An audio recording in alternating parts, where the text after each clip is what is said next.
Raven Nation, YouTube, it's your favorite podcast, Tim and Chris Sports Talk, coming at you, episode 3. We're going to review or recap our game yesterday against Houston, and we're going to talk about our game on Monday night going up against Kansas City. Chris, how you feeling? I feel like it was a good team win.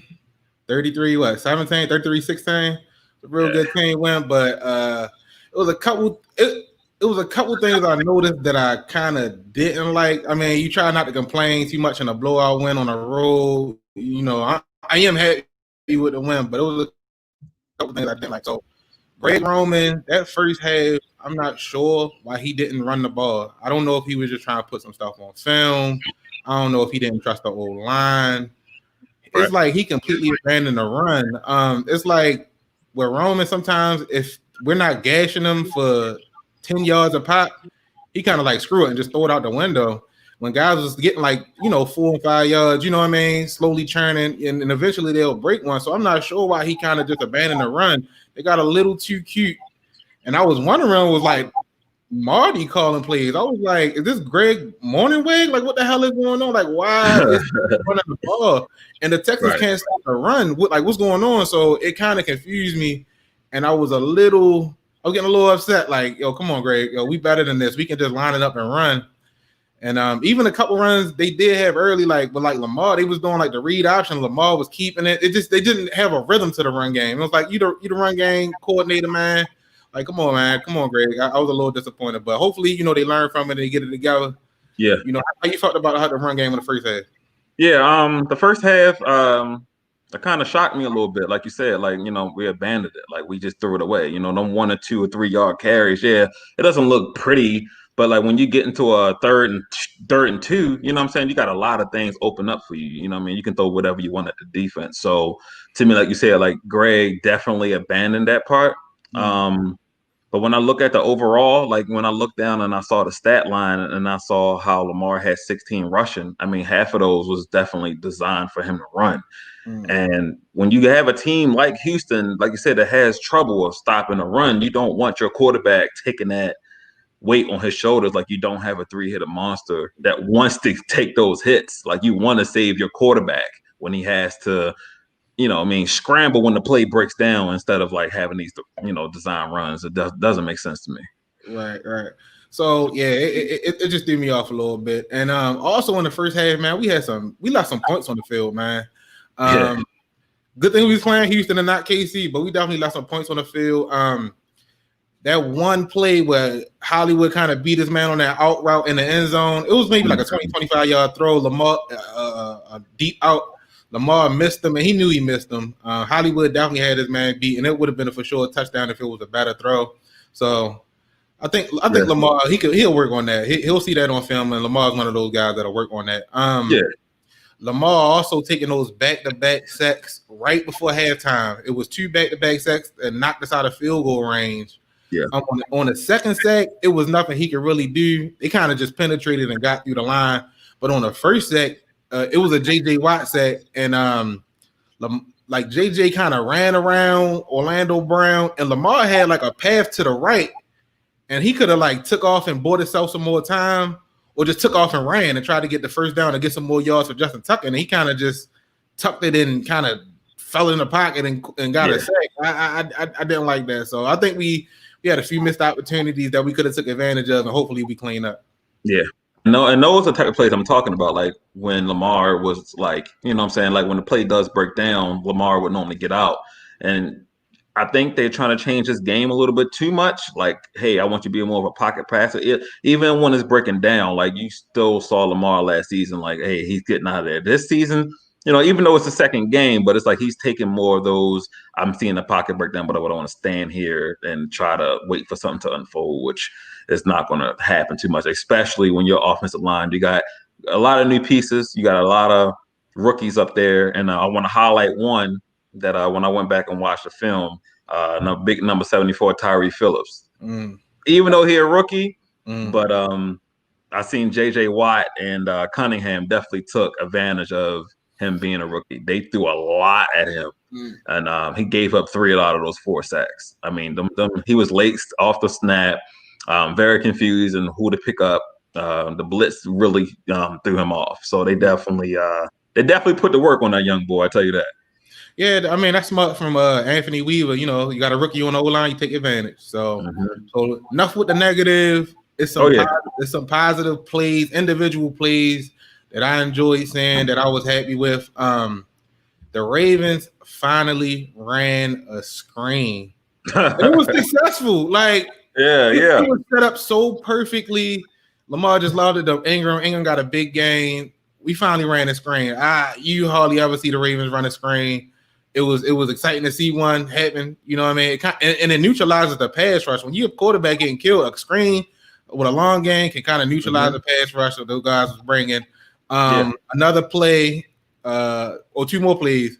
The Marlin punch, beautiful, man. This is why you have to pay Marlin in the offseason, man. That play was, first of all, he was all over the field making plays all day anyway. But that Marlin punch, man, that was a momentum changer, man. That really came up big for the defense. Also, the Peters pick. My God, that was beautiful, man. For him to kind of fall off his man in the flat and jump back in the passing lane, make a diving catch, hold on to the ball, and make a great catch. That was beautiful. This is why you paid Martin Peters. I do want him kind of, when he do get an interception, I want him to hold it high and tight because he was holding like a loaf of bread, like Shady McCoy, swinging that thing around like this. Oh, yeah. Yeah. So, you know, once he good, but you know, that definitely was. You got that Ed Reed syndrome. Yeah, those are two real turnovers that was just playmaking, man. It was just playmaking. What you think? Yeah. Oh yeah, definitely. Like LJ4, I think every time when a defensive back or a linebacker or whoever come over to the Ravens, it's that instant when you get a turnover, we automatically turn into offense. I mean, you see guys out there throwing lead blocks. I mean, and they all clean blocks. Ain't nothing getting called back, and we get in the end zone. And that's the atmosphere that our defense brings. Another thing I want to bring up after that touchdown that we gave, you saw the next series come in, and our communication definitely picked up. You saw when Deshaun Watson thought he saw something, we audible.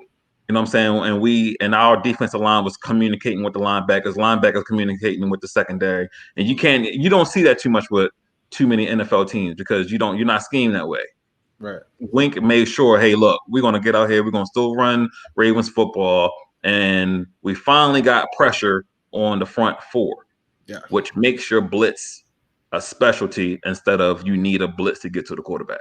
And that's another, you know what I'm saying? Like, you can't do that without communication. And I definitely wanted to highlight that one for definitely one of my likes. I like that was nice.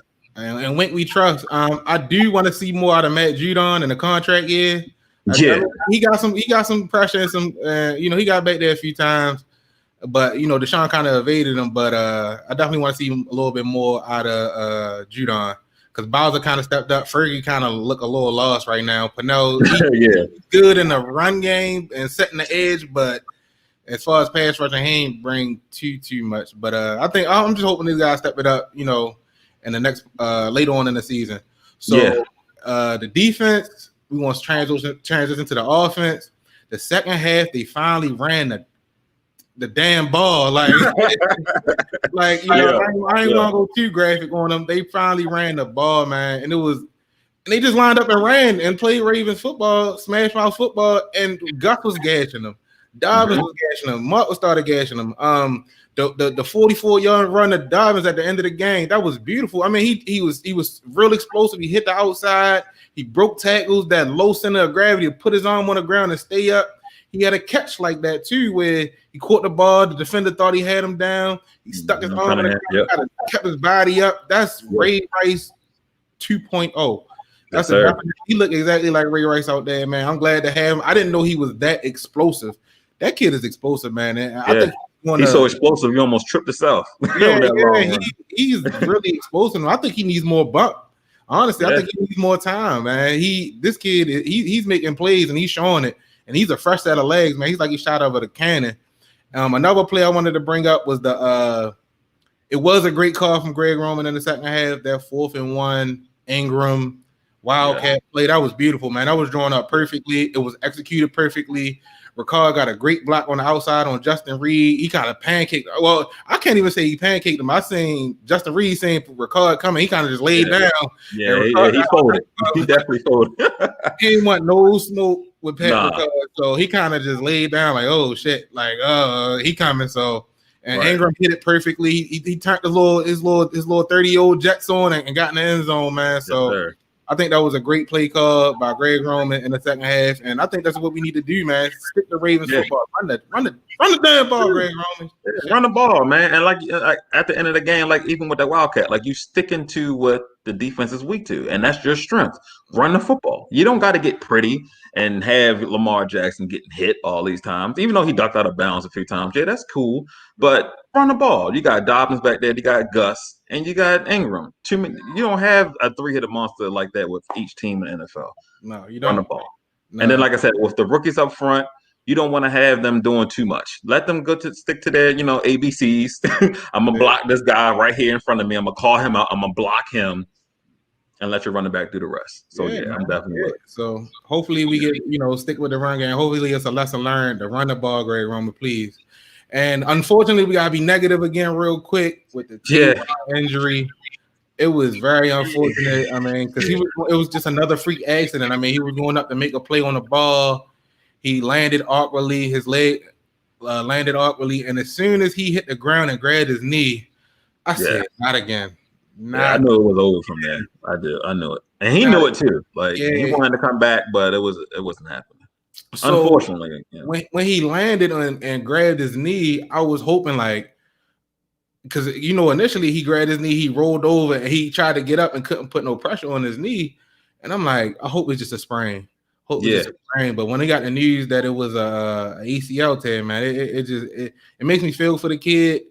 But at the end of the day, it's a business. The best ability is availability. If you're not available on the field, especially when you're getting big money, Yes, sir. like, you know what I mean? It Yeah. might be time to like maybe move on and maybe look for something else because Tavon is never available. It's the third time he's had a season-ending injury. It's not like it's a couple Yeah. weeks. It's like a Right. season-ending injury, and he's one of the best in his position. But if you're not there, what good are you? You know what I Yeah. mean? And that slot position as a cornerback is hard to find a replacement for. And when you have someone's talent like Tavon Young, it's not easy to go even in your own depth. And when I look at the training, our practice squad, and I see a guy like Jordan Richards, it's not, he started off as a DB out in Stanford in college. But, when I look at his numbers in college, only thing that really stands out was his senior year when he had 3 picks as a safety. His first 2 years, freshman and sophomore, he started off as a DB.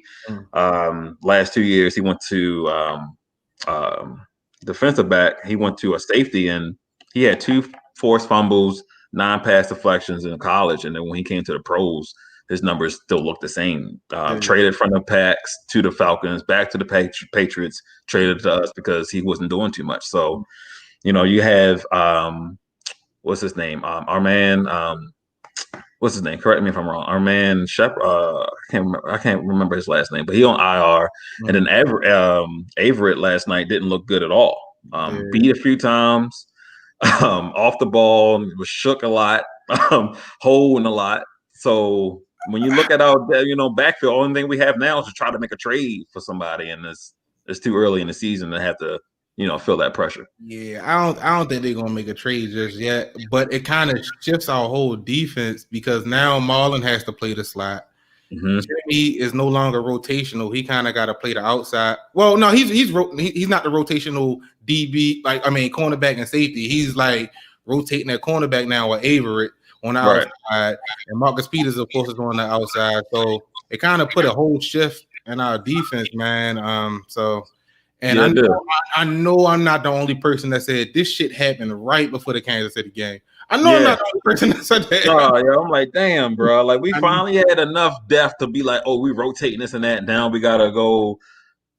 Listen, I'm a big Jimmy Smith fan, but I'm not trusting Jimmy right now on the outside against.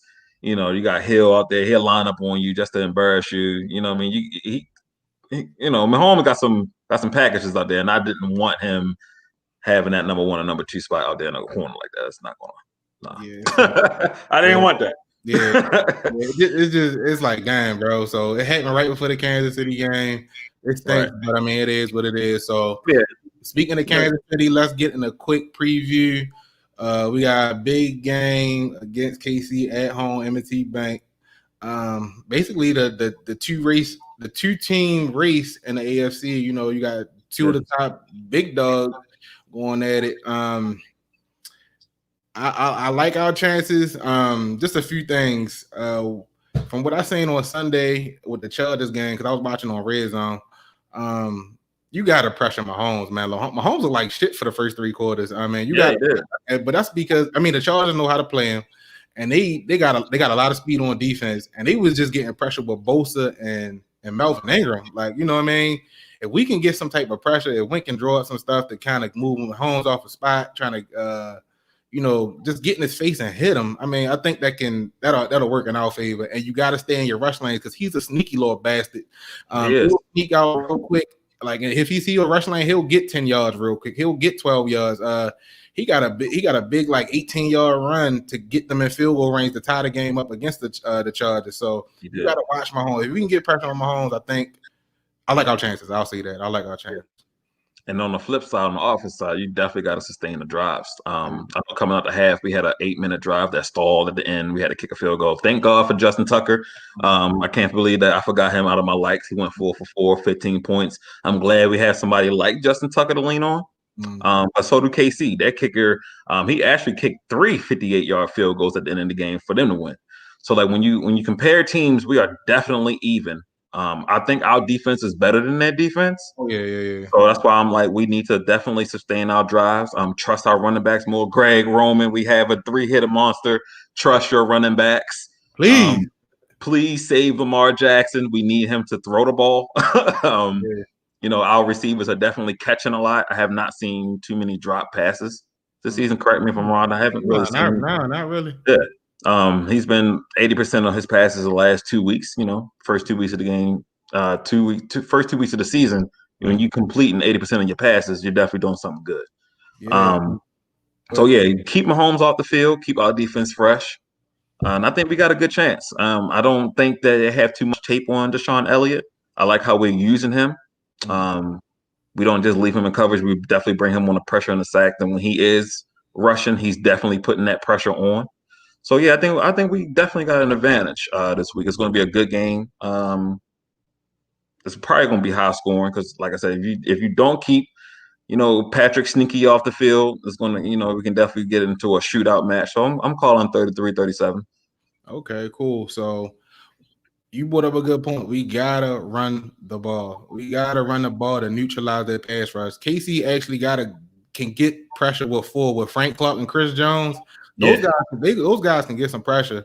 So if we standing back there, trying to sling the ball all over the yard, they just want to pin their heads back and try to tee off on Lamar, man, which I don't want. So we have to run the ball. Maybe I don't know if last week, the Texans game, he was just trying to show that we was going to sling the ball all over the yard, and then we come out and run the ball down KC throat. I don't know. Yeah. So I just don't know because it scared me last year when we played KC and Arrowhead. We came out throwing. It's like, dude, that's not what we do, man. It's like, you know what I mean? We came out throwing and it got us down quick. You know what I mean? We had to run the ball to get back into the game. You know what I mean? So I'm hoping that Greg Roman wakes up and kind of runs the ball to neutralize the pass rush. On defense, do not give up the big play. Tyreek Hill, he's dangerous. He does it to everybody. So I mean, if he does the big play, you know what I mean? It's just like, man, that's just Tyreek Hill and Mahomes. I mean, those guys get paid too. So don't give up the big play and don't let them establish the run. Don't let them beat you at your own game. They do have a really good running back, and Clyde Edwards-Helaire. He didn't make much noise this past week, but I don't want him to try to get the back going this week. You know what I mean? Let's definitely shut their run game down because I don't want to let them establish the run and keep Lamar on the sideline and keep us from scoring. So I got the Ravens winning in a high scoring shootout, 34-31. 34-31. Okay. And another highlight I want to say, I mean, of course, it's better said. It's easier said than done. But when you have a player like Travis Kelce, you definitely want to keep bodies on him. I say if anyone is going to beat you and our pressure should be on, Tyreek Hill. I mean, it's not easy to stop a speedster like that. I mean, the man gets down the field in 4.2 seconds. He's already past you.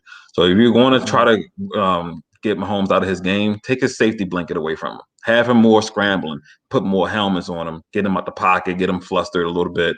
I think our back end, like I said, with Elliott back there, you got Humphrey, you got Peters. Those are some really fast defenders. You're not going to really get too much on them, definitely with our pass rush amping up the way they did last week.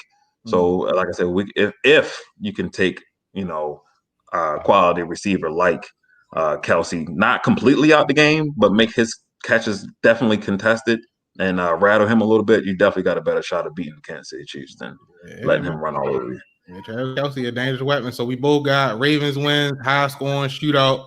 I hope we shut them down. I want to blow their ass out. We own them too. Oh yeah, we own. We own. So you know what I mean. So. And this is how it should have been last year. You know what I'm saying? AFC Championship at home, Raven Stadium under the lights. So, you know what I'm saying? We got our AFC championship preview coming up real soon. Yeah, and if we lose this game, it don't dictate the season. But I'm tired of losing to Mahomes, man. He got away from us twice, man. So we got him in Baltimore this time at M&T. Let's see what we can do, man. Yes, sir. All right, so that's a wrap, man. Episode 3. We'll be back next week with the KC recap. Ready? Let's get it. All right. All right.